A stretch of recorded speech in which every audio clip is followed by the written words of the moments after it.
This is a real treat for me personally because I have been interviewed by Michael a number of times. He's been the moderator of many, many panels that I've been on, and now I get to We're flipping the turn. script. We're flipping the script. So, Michael, welcome. Could you introduce yourself and tell us a little bit more about yourself? Sure. And it's a pleasure to be here with you, Marcy, and being on the receiving end of questions for a change at IBC. So I'm the editor of TV NewsCheck, and I'm the chief content officer of its parent company, which is NewsCheck Media. And so in addition to editing the publication, which is a continuously updated daily publication, we put out a number of newsletters, I am also the producer of our events that we put on throughout the year with partners including NAB and SVG. That's great. Thank you. So, I think that what we'd like to spend a little bit of time talking about the unique place we're in the world of journalism and technology and the convergence of journalism and technology and what that means for the broadcast and I guess it's more than broadcast, but like the media, news and journalism. And I'm wondering if you could tell me a little bit about what your thoughts are right now as you think about trust in journalism and where the news community is. We probably have an acute problem with media literacy right now, which is compounding a trust issue, where you have a lot of people who are now consumers of media, especially on their phone, especially in social media platforms and contexts, where what they are looking at, they don't really have a context for it. They don't understand where it's coming from, and they don't understand an individual. They may be drawn to and like an individual who's producing news content, but they maybe don't understand that there's not an organization behind that person. There are not systems and processes in place that enable trust and enable legitimacy for an organization that they have to earn again and again, day after day, and be accountable for. Whereas individual producers of news don't necessarily need to do that at all. They can just say, hey, I'm a journalist suddenly. You can't show up and say, hey, I'm a dentist, and get into somebody's mouth and start pulling teeth. But in the news space now, you have that problem.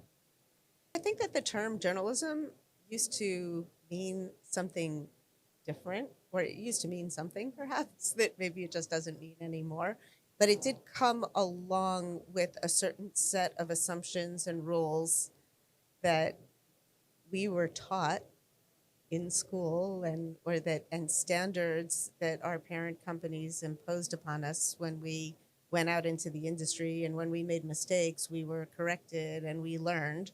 And then when you had a journalist who was associated with a certain company, that brand either was trusted or not trusted, and then all of the people underneath it were. What are you seeing like now that you're seeing the not just the fragmentation of the industry, but the change in all of the various parent companies uh, of storied news divisions and Right. Well, I mean, to your first point, I mean, journalism is a practice. It's a discipline, and as such, it has conventions and rules that are always being revisited and reassessed, and that's a healthy thing, like all professions have. But again, when you have entrants who come into the space who are not accountable to those same disciplines and practices, then that's problematic. And then you have, that sort of delegitimizes or calls into question the entire journalistic enterprise as a whole. And so that creates problems with news consumers. And then you have, it never was a perfect system. Perhaps our faith was a little too strong in some institutions previously, and perhaps it's been eroded a little too quickly and a little too unfairly today, on the flip side of that. And we also have, unfortunately, the situation where some news organizations, whether obviously they're hyper partisan, and the cable environment is a particularly strong example of hyper partisan, politically oriented news. And then you have the foundations of, even our networks are in some cases very wobbly or compromised. And there are all sorts of political accusations and machinations going into that are sort of, again, creating a very unstable environment. I'm just wondering if there are things that you're seeing here at IBC or in your role at TV News Check where you really do see everything out in the industry. Like, where the opportunities are at this moment of disruption, if you see any? Oh, there's a lot of opportunity. I mean, you do have an oversupply, but you have an oversupply also of a product that's not wanted in the way that it was traditionally produced.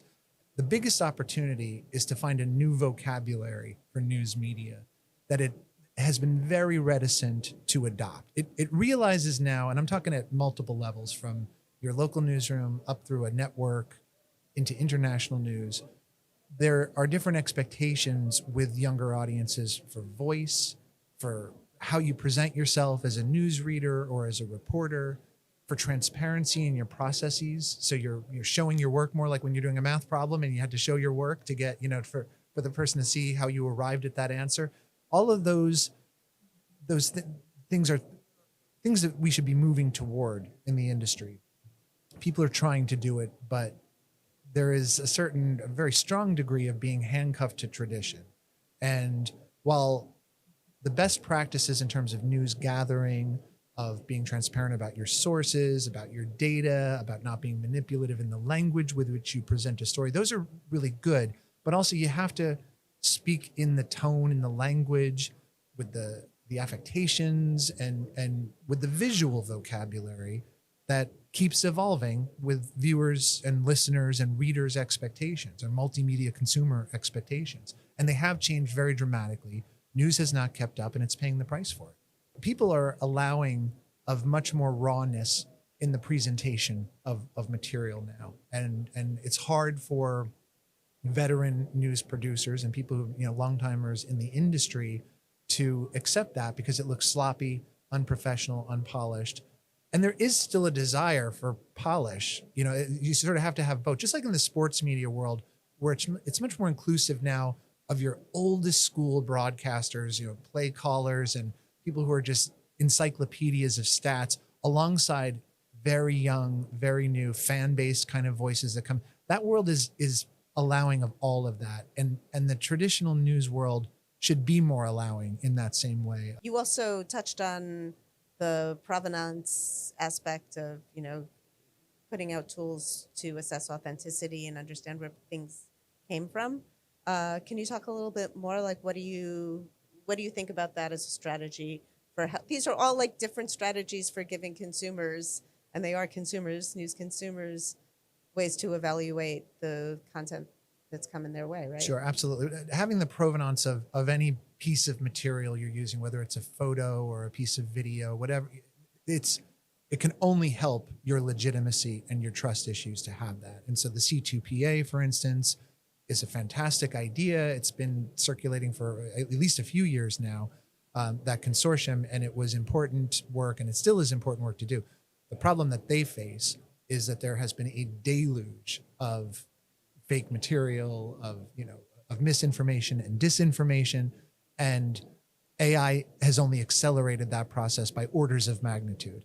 And so now it's almost like a finger in the dam. It's in the hole in the dam. It's an almost overwhelming problem. So that work needs to continue, and anything that allows you to look at the source material and verify that also goes into media literacy again, because the news organization can use it now as a tool, and it's taken years for that to be proselytized just among news organizations. So imagine for consumers how long that's going to take. And the consumer needs to understand what that means. It needs to be communicated regularly to them, how they can use those tools themselves. And that goes into an issue of media literacy. Where is that going to come across? Not going to happen in school in all likelihood. So where are they going to learn about it? So where are they going to learn about it? Well, the media organizations themselves probably have a duty, and it would be in their best interest to explain more about how they do what they do and where material comes from. And that can be written into the script of a newscast. That can be extemporaneously explained story by story, and probably should become part of a new process of reporting news, whether it's in a note at the end of a story, if it's something that's based in text, or it's the reporter saying something about where the material came from, where there might be any question about it. Are there other trends in the industry that, besides trust in journalism, that you've been thinking about as you wander the halls of IBC 2025 and think about where you want to focus TV News Check, maybe getting Well, ideas. I mean, this is a technology show, so you're Yeah. always looking at where, the IP transition is ongoing and the cloud and whether or not that's stagnated. I mean, it's a radical shift to go from a hardware-based systems into software-based systems, and to do so at a moment when your entire foundational business model is under siege like it's never been before. So there's this perfect storm of complications.